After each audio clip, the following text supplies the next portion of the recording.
ഞാനിതൊക്കെ എല്ലാവരുടെയും കഥ കേട്ട് കേട്ടോണ്ടിരുന്നു.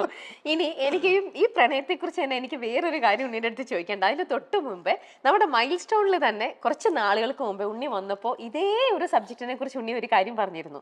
അതെന്താന്ന് ഓർക്കുന്നുണ്ടോ എന്ന് എനിക്കറിയില്ല, നമുക്ക് നോക്കാം എന്താന്ന്.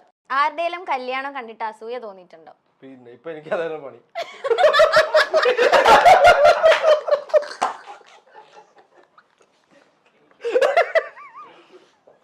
ഇതിപ്പോ കല്യാണം കണ്ടിട്ടല്ല, കല്യാണം കഴിക്കാത്തോണ്ട് കുറച്ച് അസൂയ എനിക്ക് തോന്നിയിട്ടുണ്ട്.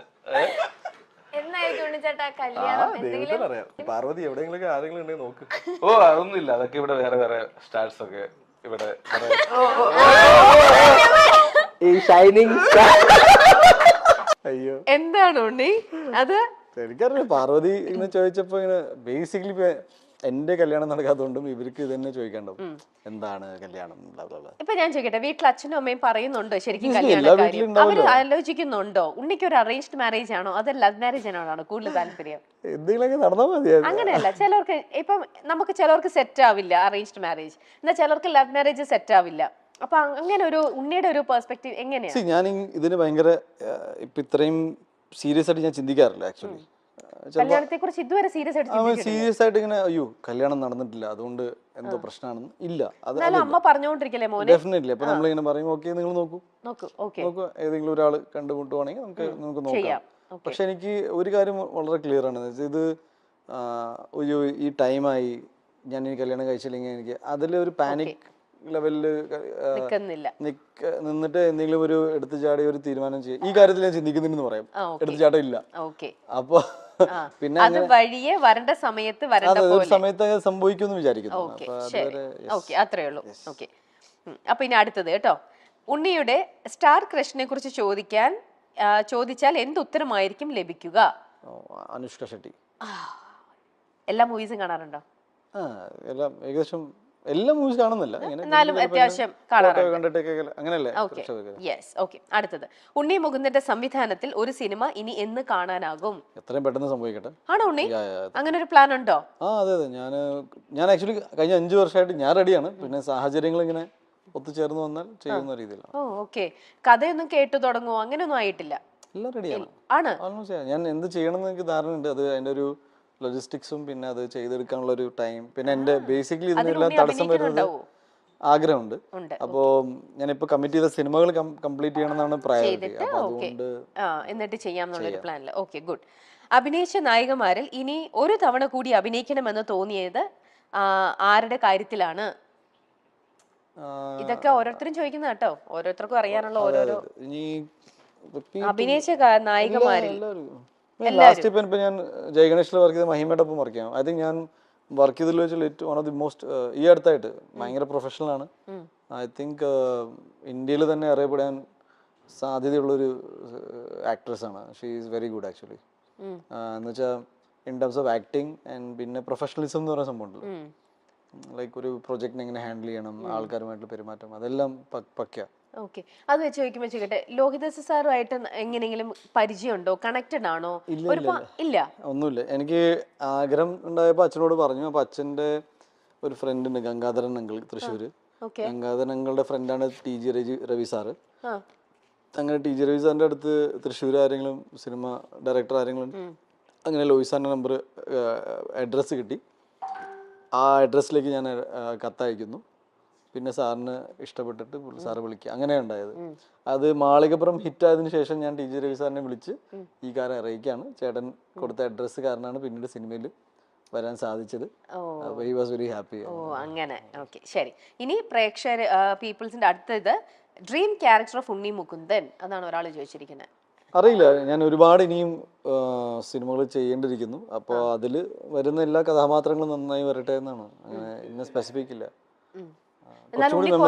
മനസ്സിൽ കാണുന്നത് ഏത് തരത്തിലുള്ള ഒരു ക്യാരക്ടർ? ഒരു സൂപ്പർ ഹീറോ സിനിമ എന്ന് പറയുകയാണെങ്കിൽ ഞാൻ ഓൾറെഡി ഗന്ധർവ എന്ന സിനിമയ്ക്ക് വേണ്ടി വർക്ക് ചെയ്തുകൊണ്ടിരിക്കുകയാണ്. ദെൻ എനിക്കൊരു ആർമി മൂവി ചെയ്യണമെന്നുണ്ട്, ഇന്ത്യൻ ആർമിക്ക് വേണ്ടിയിട്ട്. പിന്നെ ഒരുപാട് നല്ല കഥാപാത്രങ്ങൾ, അത് പിന്നീട് ഒരു നല്ല രീതിയിൽ മുന്നോട്ട്. ഇപ്പൊ ഞാൻ മാളികപ്പുറം ചെയ്യുമ്പോൾ ഞാൻ അറിഞ്ഞില്ല ഇത് ഇത്രയും നല്ല രീതിയിൽ ഹിറ്റ് ആവുന്നു അല്ലെങ്കിൽ ആൾക്കാർക്ക് ഇഷ്ടപ്പെടുന്നു. അത് മേപ്പടിയാനാണെങ്കിലും മല്ലു സിംഗ്. ഇപ്പൊ ഞാൻ മല്ലു സിംഗ് ആദ്യം റിജക്ട് ചെയ്ത സിനിമയാണ്. എനിക്ക് ഈ കഥ വല്ലാത്തൊരു കഥയാണെന്ന് തോന്നി. പക്ഷെ അത് ഇത്ര വലിയ ഹിറ്റായില്ല. അപ്പൊ എനിക്ക് അറിയില്ല, ചെയ്യുന്നത് നന്നായിട്ട് ചെയ്യണമെന്നുണ്ട്. ഓക്കെ, ഇനി നമുക്ക് ജയ് ഗണേശനിലേക്ക് എത്താം. ജയ് ഗണേശനില് മുമ്പേ നമ്മൾ കുറച്ച് കാര്യം പറഞ്ഞിട്ട് അത് അവിടെ നിന്നു. ഉണ്ണിയുടെ ക്യാരക്ടറിനെ കുറിച്ച് ഒന്ന് പറയാൻ പറ്റുന്ന കാര്യങ്ങൾ റിവീൽ ചെയ്താൽ മതി. സോ എൻ്റെ ക്യാരക്ടർ ഗണേഷ്, ഞാൻ ഈ അടുത്തായിട്ട് കേട്ടതിൽ വെച്ച് ഏറ്റവും എനിക്ക് ഭയങ്കരമായിട്ട് റിലേറ്റ് ചെയ്യാൻ പറ്റുന്ന ഒരു ക്യാരക്ടറായിട്ട് തോന്നിയത്. ആണോ? ഇമോഷണൽ കണക്ട് ഭയങ്കരമായിട്ട്. ഞങ്ങള് രഞ്ജിത്ത് എൻ്റെ അടുത്ത് കഥ പറഞ്ഞു, പിന്നെ സ്ക്രിപ്റ്റ് സബ്മിറ്റ് ചെയ്തു. ഞാനൊരു 28 ഡ്രാഫ്റ്റ് വായിച്ചിട്ടുണ്ടായിട്ടുണ്ട്. അപ്പോൾ 28 തവണ വായിക്കുമ്പോഴും എനിക്ക് ഭയങ്കരമായിട്ട് കണക്ട് ചെയ്തു ആ കഥ.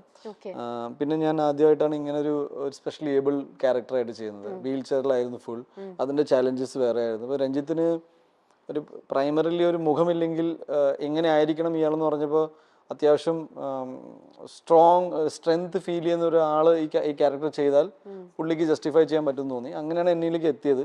അപ്പം ഞാനും പിന്നെ ഇതിൻ്റെ ഫുൾ എനിക്ക് കഥ ഡീറ്റെയിൽ ആയിട്ട് പറയാൻ പറ്റാത്തതുകൊണ്ട് പറയാം, ഇതിൻ്റെ ഒരു ഇമോഷണൽ കണക്ട് ഭയങ്കര രസമാണ്. അതായത് ഈ സിനിമ ആര് കണ്ടാലും അവർക്ക് ഒരു kind of life is beautiful പറഞ്ഞ പോലെ ഒരു വളരെ പോസിറ്റിവിറ്റി അവർക്ക് കിട്ടും.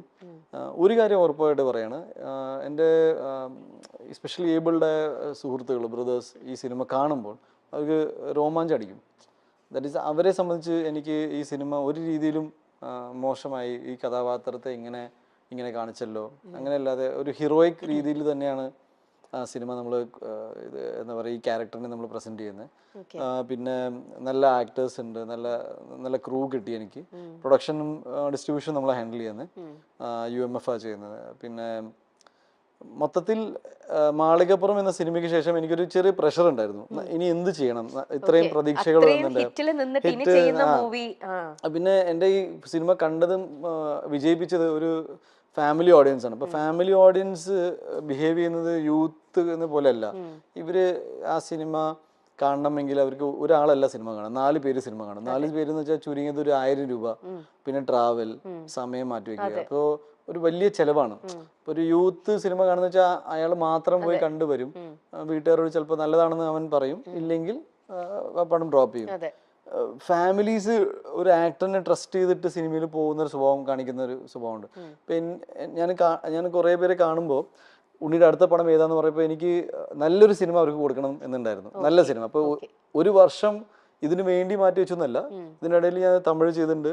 അപ്പം മലയാളത്തിലൊരു സിനിമ വരുമ്പോൾ ഒരു ഗുഡ് മൂവി ചെയ്തിട്ട് എനിക്കൊരു സേഫ്റ്റി. ഞാൻ കേട്ടിട്ടുണ്ട് ഈ ഒരു വർഷം ഉണ്ണി 300-400ഓളം സ്ക്രിപ്റ്റുകൾ കേട്ടു, കണ്ടു, വായിച്ചു പോയി. ഞാൻ മാത്രമല്ല, പിന്നെ എന്റെ ടീം ഒരുപാട് പേര്, ഞങ്ങൾ ഒരുപാട് സ്ക്രിപ്റ്റ് വായിച്ചു. അതെ, അപ്പൊ അതിൽ നിന്നും ബെസ്റ്റ് ആയിട്ട് തോന്നിയ ഒരു തവണയാണ്. അപ്പൊ എന്തായാലും ഐ എം ഷുവർ ജയ് ഗണേഷ് എന്ന് പറയുന്നതിനകത്ത് അതൊരു മിനിമം ഗ്യാരണ്ടി ഒരു സംഭവം ഉണ്ടാവും. അതിന് ഉണ്ണിയുടെ കരിയറിൽ തന്നെ ഇതുവരെ ചെയ്തതിനെക്കാട്ടിലും ഇപ്പൊ പറഞ്ഞ പോലെ ആ ചാലഞ്ചിങ് തന്നെയായിരുന്നു ആ ഒരു ക്യാരക്ടർ ചെയ്യാന്ന് പറയണത് അല്ലേ? എനിക്ക് ഭയങ്കര ശാരീരികമായിട്ടും മാനസികമായിട്ടും എന്നെ ഭയങ്കരമായിട്ട് ടച്ച് ചെയ്ത ഒരു ക്യാരക്ടറാണ്. ഒരു സിനിമ ചെയ്തതിന് ശേഷം എനിക്ക് സങ്കടം തോന്നിയത് എന്താണെന്ന് വെച്ചാൽ ഒരു സിനിമ ചെയ്യേണ്ടി വന്നു എനിക്ക്. ഇത്രയും സ്പെഷ്യലി ഏബിൾഡ് ആയ അല്ലെങ്കിൽ ഭിന്നശേഷി നിൽക്കുന്ന സുഹൃത്തുക്കളെ അവരുടെ ലൈഫിനെ കുറിച്ച് മനസ്സിലാക്കാൻ.